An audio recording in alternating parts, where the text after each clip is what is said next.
Remember the early days of search? You'd type something in and just get a list of pages that repeated your exact words over and over and over again. It was so frustrating, super easy to game the system, and let's be honest, it wasn't very smart. Well, today, we are in a completely different world. We've moved from just searching for keywords to actually searching for concepts, and it's all thanks to some seriously clever AI. And this slide, it really breaks down that massive shift. Over on the left, you've got the old way, keyword searching. It's super rigid, you know? It only works with exact matches. This is what led to that whole era of keyword stuffing, where people would just cram words onto a page to rank higher. But on the right, that's where we are now, concept searching. This is way more like a human brain. It connects ideas, it understands meaning, and it can measure what's actually relevant. And the secret sauce making it all happen? It's a process called vectorization. And that process, vectorization, well, it's right at the heart of what we can call the vector space revolution. This was the fundamental breakthrough that let machines take the beautiful, messy chaos of human language and finally start to organize it, and maybe even understand it. So what in the world is a vector space model? Okay, think of it like this. It's a way to turn words or sentences or even whole documents into a set of coordinates on a giant, multidimensional map of meaning. Every single piece of text gets its own unique spot in this space. And here's where the magic happens. The distance between any 2 points on this map tells you exactly how similar their concepts are. And why is that so powerful? Well, because if there's one thing machines absolutely love, it's structure. Raw human text is just chaotic and messy to a computer, but by turning it into these numerical vectors, we give it a predictable, mathematical grid, a structure that machines can finally work with, compare, and analyze with incredible precision. This quote just nails it. The vector space model isn't about matching letters or counting how many times a word appears. It's all about aligning the underlying concepts. This is how a search for, say, king, can understand that you might also be interested in queen or prince or monarchy. All these ideas are conceptually close to each other on that giant map. So how does the machine actually measure that closeness on the map? Well, a really common way is something called cosine similarity. Now, instead of measuring the straight line distance, it measures the angle between two vectors. If the angle is small, it means they're pointing in a very similar conceptual direction. And this is brilliant because it completely neutralizes the effect of document length.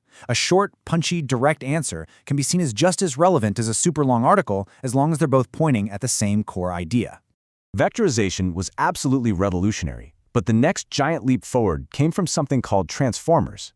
And no, we are not talking about giant fighting robots from Michael Bay movies. This is about adding the most human element of all to machine understanding, context. Just take a look at this sentence. The word bat is completely ambiguous, right? Is it a baseball bat or a flying mammal? Without any context, a machine would be totally lost. This is the exact kind of problem that transformers were designed to solve. So how does it do it? Well, as this shows, it's a pretty slick three-step process. First, the model spots the word that could mean multiple things, bat. Then, it looks at the neighborhood. It analyzes the surrounding context. It sees words like teeth, flu, and cave. Finally, it puts those clues together and concludes, aha, we are definitely talking about an animal here. It's shifting from a static dictionary definition of a word to a dynamic one, based entirely on context. This technology is what powers models like BERT, which, yes, it stands for Bidirectional Encoder Representations from Transformers. I know, it's a mouthful, but it's been a cornerstone of Google's search for years.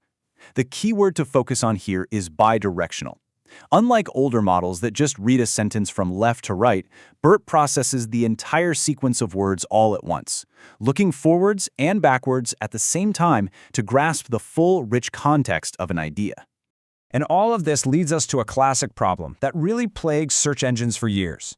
For the longest time, there was this built-in bias where longer documents were almost always seen as more relevant, just because they had more words. So how did modern search finally solve this?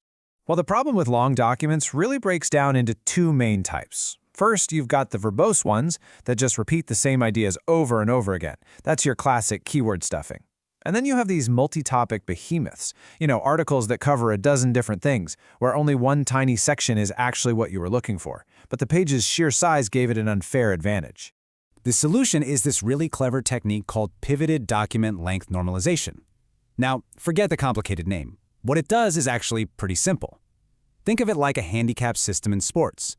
It mathematically adjusts the ranking scores to cancel out that bias towards longer documents. This makes sure that the system is prioritizing the best answer, not just the longest one. Okay, that was a lot of theory. So what does any of this mean for people actually creating content for the web today? Let's get to the so what of it all. Take a look at this chart. It shows what's called the ski ramp effect, and it is crucial to understand. Just look at that first bar. In today's AI-driven search, a staggering 44.2% of all citations come from the first 30% of a document. After that, the probability of being cited just falls off a cliff. The takeaway could not be clearer. You have got to front-load your most important information. And why is that? Well, it's because for any given question, the AI has a limited grounding budget. It's only going to look at about 2,000 words total, spread across all the top-ranked sources. Your content isn't just competing to be on the first page anymore, it's competing for a very small slice of a very limited attention budget. And it gets even more fascinating. It turns out, not all text is equal in the eyes of an AI. See, these models don't really see words. They see tokens, which are pieces of words or characters. And this whole tokenization process has real-world costs.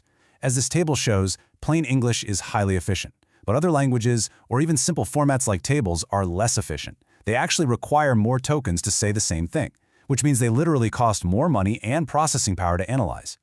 So let's bring it all together. What are the top tips for this new era? First, and most importantly, answer the flippin' question. Get right to the point. Second, front-load your most critical info.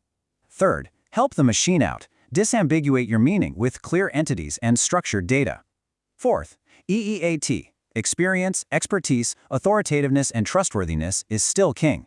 And finally, be efficient. Use structured lists, use common abbreviations, and get straight to the point. When you step back, all of this technology, from vectors to transformers, it's all pushing us in one single direction: clarity. It forces us to remove the fluff, to get rid of ambiguity, and to deliver what people want quickly and effectively. Which leaves us with a final thought to chew on. In an internet that is absolutely overflowing with noise, maybe pure, simple clarity is becoming the most valuable commodity of all.